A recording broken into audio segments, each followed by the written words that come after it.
महावितरण चांदवडच्या कार्यालयावर आम्ही टेंबा मोर्चा घेऊन आलो आहोत। आम्ही टेंबा मोर्चा आणण्याचं काय कारण आहे?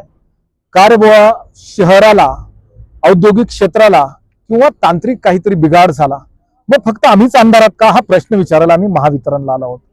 काही झालं का? आमच्यावरच अन्याय का?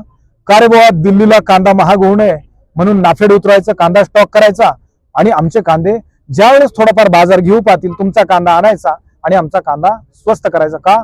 दिल्ली, कलकत्ता, मुंबई यांना कांदा स्वस्त झाला पाहिजे। आता काय हे नवीन खेळ लागला?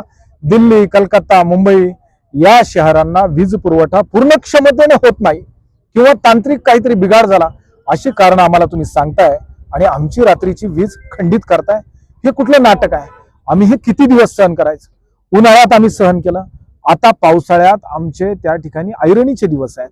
आमच्या शेता शिवारामध्ये पाणी बिळत जाऊन सर्प बाहेर येतात, अशा वेळेस आमची लेकरं बाळ त्या शेती शिवारामध्ये खेळायला बाहेर पडली तरी त्यांच्या जीविताला धोका आहे, आमच्या स्वतःच्या जीविताला धोका आहे। कालच आमच्या परिसरामध्ये काजीसांगवी गावात सर्पदंशानं गोठ्यात गायीचा मृत्यू झाला। पहिल्या वेताची गाय होती, 81,000 रुपये किमतीची गाय। कोण भरून देणार? कशी भरून देणार? हे प्रश्न आमच्या जीवावर बेतण्याच्या आधी, जीवावर बेतताच आहे, पण सर्वंकष बेतण्याच्या आधी आम्ही तुम्हाला हा प्रश्न विचारायला आलोय।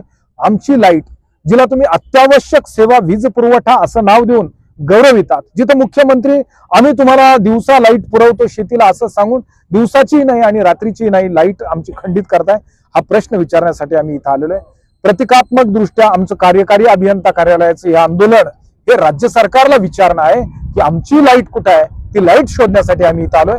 पूर्ण क्षमतेनं रात्रीची आमची सिंगल पेज पुरवठा लाईट पूर्ववत करण्यासाठी आम्ही इथं आलोय। आम्ही त्याच्याशिवाय मागे हटणार नाही।